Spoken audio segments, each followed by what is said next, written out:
ये बात सत्य है कि इस समय जो प्रयागराज है रणभूमि बन चुकी है।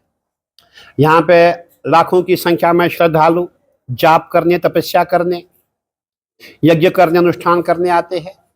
लेकिन मौनी अमावस के बाद यहाँ देखा है कि पूरी ये रणभूमि में तब्दील हो गया है। और सबसे बड़े जो इसमें हीरो है वो हमारे बहुत बड़े एक महाराज जी है, जो अपने आप को शंकराचार्य कहते हैं। वो शंकराचार्य है नहीं, मैं इस विवाद में नहीं पड़ता। लेकिन सबसे बड़ी बात है, इतने बड़े पद पे प्रतिष्ठित होने के बाद आप आम जन से लड़ाई झगड़ा करते हैं, कहां तक उचित है? आप इतने बड़े संत हैं, आपको मर्यादा में रहना चाहिए, आपको मर्यादा का पालन करना चाहिए। जब आप अबे तबे बोलेंगे तो आपको भी लोग अबे तबे बोलेंगे। जब आपको प्रशासन ने कहा कि महाराज जी बहुत भीड़ है, अभी आपका रथ रोक लेंगे और आपको 50 मीटर पैदल जाना है, अगर आप 50 मीटर पैदल जाते तो आपको क्या प्रॉब्लम होती? और हमने आपको याद दिलाना चाहता हूं, जब महाकुंभ का मेला था 2025 में, यही मौनी अमावस का अवसर था।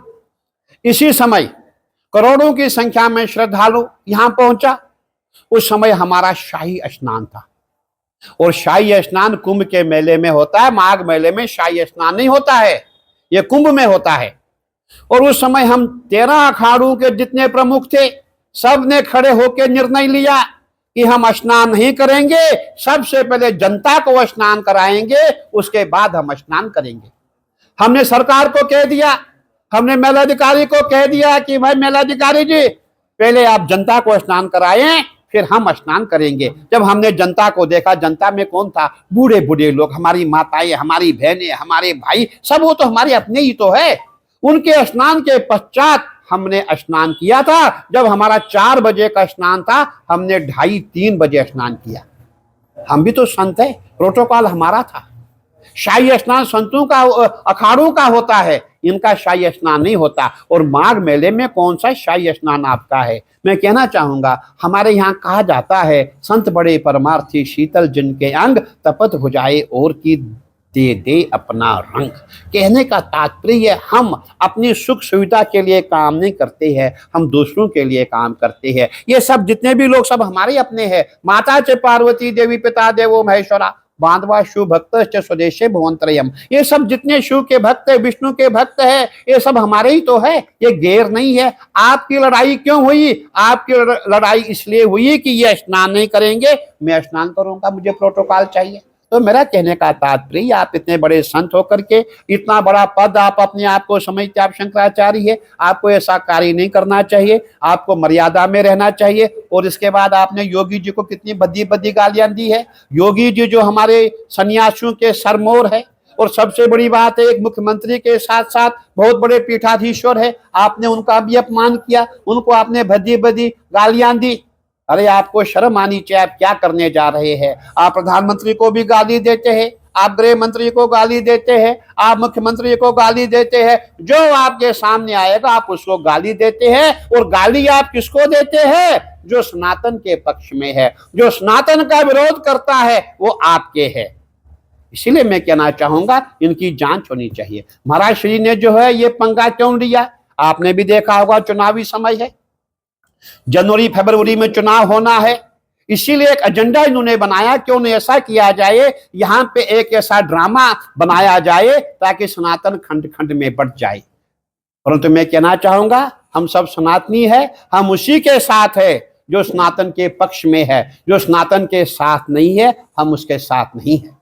उनका कहना है कि एक तरफ जहां सतवा बाबा को, ऐसा कुछ नहीं है। सतवा बाबा की बात जो करते हैं, सतवा बाबा को हम भी जानते हैं, मेरे बहुत परम प्रिय है वो। देखिए वो बहुत सरल संत है, बहुत अच्छे संत है। अगर वो स्नान करने गए, मैं कहना चाहूंगा, वो भी तो उनके पास भी बहुत बड़ा पद है, इनसे बड़ा पद उनके पास है, इनसे बड़ा पद उनके पास है, उनको जगत गुरु बनाया गया है। सतवा बाबा भी जगत गुरु है, और सतवा बाबा ने कभी भी कोई विरोध नहीं किया। उनको प्रोटोकॉल मिला तांवावा, ना मिला तांवावा, वो बिल्कुल कुछ उनको मिले तब भी वो खुश है, ना मिले तब भी वो खुश है। तो सतवा बाबा को बीच में लाना मैं समझता हूँ उचित नहीं है। वो हमारे बहुत अच्छे संत है, हमारे वैष्णव संत है, उनके पास जगत गुरु की पदवी है, हम उनका सम्मान करते हैं। लेकिन कभी सतवा बाबा को आपने किसी के साथ लड़ाई करते देखा क्या? कभी किसी को गाली देते देखा क्या? यही तो एक महाराज है जो हम सबको गाली देते हैं। इसीलिए हमें बचना चाहिए, ऐसे व्यक्तियों से बचना चाहिए। इनका कहना है कि ये कोर्ट पे जाएंगे, कोर्ट जाएंगे, जो प्रशासन ने किया। को कोर्ट पहले जाना चाहिए था। देखिए, मैंने यही कहा, जब आपके साथ कोई अत्याचार हुआ, अगर आप अत्याचार मानते हैं तो आपको कोर्ट जाना चाहिए। अब आपने सबको गालियां दी है, क्यों ना आपके खिलाफ कोर्ट जाया जाए? आपने मुख्यमंत्री को माँ बहन की गाली दी, आपको शर्म आनी चाहिए। अरे ऐसा मुख्यमंत्री ना भूतो ना भविष्यति कभी मिलेगा ही नहीं हमें। एक सन्यासी मुख्यमंत्री, एक संत मुख्यमंत्री है, हमें अपने आप पे गर्व होना चाहिए। और आप उसको गाली दे रहे हैं, और आप उस मुख्यमंत्री से वार्ता कर रहे हैं जिन्होंने आपकी पिटाई की थी। आपके साथ साथ बच्चों को भी आपने पिटवाया। आपने बच्चों को हथियार अपना बना रखा है। बच्चों की पिटाई हुई, शिक्षा की। देखिए, जो बच्चों के साथ हुआ है, जो संतों के साथ हुआ, उसके लिए मेरी वार्ता हुई है, और जो भी उसमें दोषी निकलेंगे उनको दंड अवश्य मिलेगा, उनको बख्शा नहीं जाएगा। राजनीति हो रही है पूरी तरह। देखिए, मेरा ये मानना है कि ये पूरा जो है पॉलिटिकल एजेंडा है, और आने वाला चुनाव है। और क्यों नहीं ऐसा किया जाए, कितना बड़ा माहौल जो प्रयागराज में करोड़ों की संख्या में जनता है, यहाँ से सनातन के खिलाफ ऐसा संदेश दिया जाए, योगी जी के खिलाफ संदेश दिया जाए, मोदी जी के खिलाफ संदेश दिया जाए, ताकि हिंदू आपस में बट जाए। परंतु हमारे योगी जी ने कहा है हम सब इकट्ठे हैं, बटेंगे तो कटेंगे। इसीलिए कोई हिंदू जो है नहीं बटेगा, कोई सनातनी नहीं बटेगा।